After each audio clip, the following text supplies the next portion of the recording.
ठाणे शहराची वाढती लोकसंख्या आणि वाहनांचा विचार करता घोडबंदरपासून वर्तकनगर आणि स्टेशन परिसरात होणारी वाहतूक कोंडी सोडवण्यासाठी महापालिका, वाहतूक शाखा आणि आरटीओच्या समन्वयातून काही निर्णय घेण्यात आले असून आवश्यक वाहतूक बदलांसाठी लवकरच प्रायोगिक तत्वावर अधिसूचना काढण्यात येणार असल्याची माहिती आमदार संजय केळकर यांनी दिली।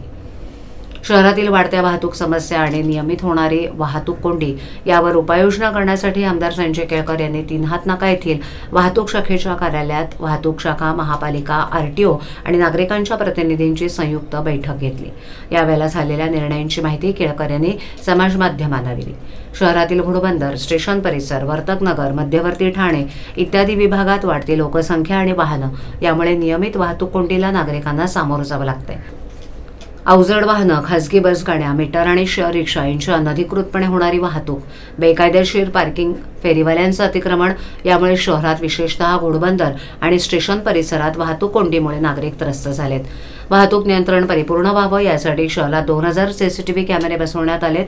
मात्र वाहतुकीचं योग्य नियोजन करण्यासाठी वाहतूक शाखेचं मनुष्यबळ कमी पडत असेल तर पुढील अधिवेशनात त्याबाबत मागणी करण्यात येईल असं केळकर यांनी सांगितलं।